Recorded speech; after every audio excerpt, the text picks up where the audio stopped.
से दूर, खबरों से भरपूर।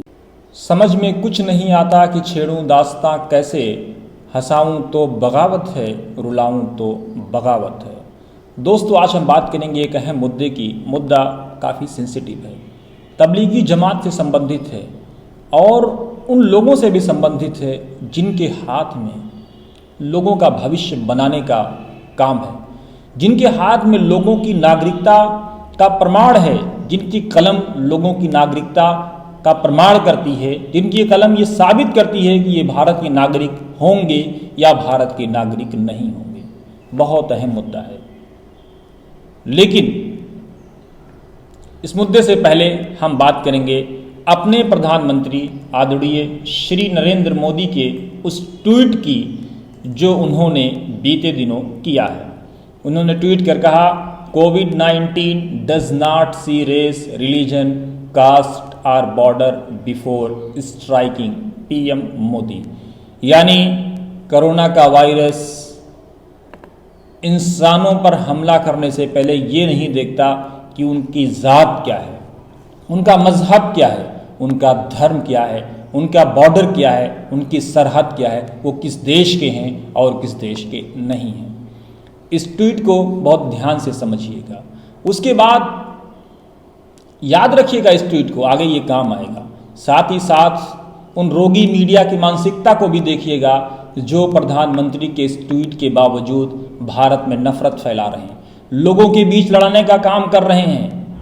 ये बात है असम की। एक लेटर लिखा जाता है 12 मेंबर्स जो एफटी यानी जो फॉरेन ट्रिब्यूनल है, जो 1946 के एक्ट के तहत बनाया गया है, जो लोग एनआरसी यानी नेशनल रजिस्टर्स ऑफ सिटीजन की सूची में नहीं आए हैं, इस ट्रिब्यूनल का काम है उनके कागजात को देखना, उनकी नागरिकता को प्रमाणित करना।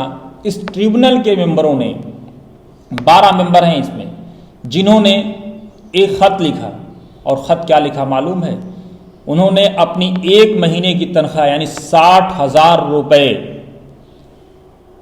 निकाली और कोविड-19 के फंड में देने का फैसला किया। उन्होंने राज्य के जो हेल्थ मिनिस्टर हैं और जो फाइनेंस मिनिस्टर हैं हेमंत बिस्वा साहब, उनको एक पत्र लिखा। उस पत्र में कहते हैं कि उनकी एड तबलीगी, जिहादी और जाहिल लोगों तक नहीं जानी चाहिए। प्रधानमंत्री क्या कह रहे हैं? कोविड-19 does not see race, religion, caste और बॉर्डर बिफोर स्ट्राइकिंग। और ये क्या कह रहे हैं कि इनकी मदद तबलीगी, जिहादी और जाहिलों तक नहीं जानी चाहिए। और इनके हाथ में मालूम है क्या है? इनके हाथ में लोगों की नागरिकता देने का अधिकार इनके पास है। ये फॉरेन ट्रिब्यूनल 1946 का जो एक्ट है उसके तहत अपॉइंट किए गए हैं। इसमें से एक मेंबर हैं कमलेश कुमार गुप्ता। उन्होंने संडे एक्सप्रेस ने जब उनसे बातचीत की तो उन्होंने मालूम है क्या कहा? ये फॉर्मर एडवोकेट हैं और नोटरी हैं। उन्होंने कहा कि हमने लेटर तो लिखा था, लेकिन लेटर के इस कंटेंट के साथ लेटर फाइनेंस मिनिस्टर और हेल्थ मिनिस्टर जो हेमंत बिस्वा साहब हैं उनको नहीं भेजा गया, यानी उस लेटर को विड्रॉ कर लिया गया। लेकिन अगर इनकी मानसिकता ये है तो ये किस तरह से लोगों की नागरिकता प्रमाणित करते होंगे, इसका अंदाजा आप लगाइए। आगे बढ़िए, आगे बढ़ते हैं और बात करते हैं। इसमें से कुछ मेंबर हालांकि ऐसे हैं जिन्होंने इस लेटर के आवाज उठाई थी। कुछ मेंबरों का यह कहना है कि उनको लेटर के बारे में पता ही नहीं है। इनमें से एक मेंबर हैं पूमा चक्रवर्ती। पूमा चक्रवर्ती उन मेंबरों में से, इंडियन एक्सप्रेस इनके बारे में लिखता है, Puma Chakraborty one of the 12 contributors mentioned in the letter had declared Mohammad Sanaullah, who retired as an Indian Army Subedar after 30 years of service. After 30 years of service, Sanaullah याद होगा वाकया, जिन्होंने 30 साल तक इंडियन आर्मी में भारत के सूबेदार के तौर पे भारत की सेवा की। उनको इसी 12 मेंबरों में से एक मेंबर है पूमा चक्रवर्ती। उन्होंने इनको फॉरेनर घोषित कर दिया लास्ट ईयर। उसके बाद आगे एक्सप्रेस की रिपोर्ट है, Sanaullah was put in a detention centre. Sanaullah को जेल में डाल दिया गया। कौन से जेल में? इसके बारे में चर्चा थी बीते दिनों। डिटेंशन सेंटर में and later granted bail by the Guwahati high court. उसके बाद गुवाहाटी हाई कोर्ट ने इनको बेल भी दे दिया। Sanaullah appeal against the FT order is pending in the court. Sanaullah की जो अपील है वो अभी कोर्ट में पेंडिंग है। ये जमानत पर रिहा हैं, बेल पर रिहा हैं, लेकिन आप सोचिए कि किस मानसिकता के लोग हैं ये, कैसे ये हमारे देश की सेवा करेंगे, कैसे ये आगे जाएंगे और कैसे इनसे ये उम्मीद की जाती है कि इनके फैसलों में पारदर्शिता होगी, स्वच्छता होगी, सफाई होगी, साफ सुथराई होगी और प्रधानमंत्री मोदी की उस अपील का इन पर असर होगा जो प्रधानमंत्री मोदी कह रहे हैं। बार बार प्रधानमंत्री कह रहे हैं कि कास्ट मत देखिए, क्लास मत देखिए, क्रीड मत देखिए, नफरत मत करिए।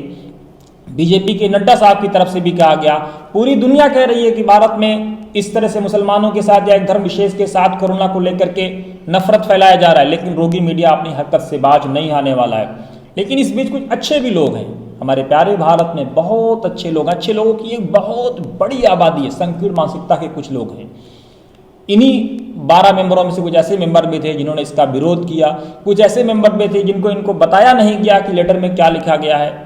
दोस्तों, इस तरह की चीज़ों पर आप भी नज़र रखिए और मोहब्बत का प्रचार करिए। नफ़रत फैलाने वालों को उनके हाल पे छोड़ दीजिए। याद रखिए, नफ़रत खुद ब खुद दम तोड़ जाती है और मोहब्बत आगे सर्वाइव करती है। ये गांधी का भारत है, ये स्वामी विवेकानंद का भारत है। तो वही स्वामी जी जो भारतीयों के लिए रोटी की बात करते थे, वही स्वामी जी इन्होंने शिकागो कॉन्फ्रेंस में क्या कहा था मालूम है? कि मैं ऐसे देश से आता हूँ जिसने सभी दुनिया के सभी धर्मों के सताए हुए लोगों को शरण दिया है।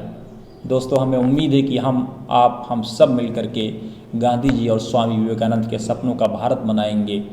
अगर हमारा एपिसोड आपको पसंद आया हो तो आप ज़रूर इसको लाइक करें, शेयर करें और सब्सक्राइब करते वक्त राइट साइड में घंटी का बटन दबाना ना भूलें, ताकि हमारी तरफ से सही और सटीक जानकारी वतन समाचार के ज़रिए से आप तक पहुंचती रहे। जय भारत, जय संविधान।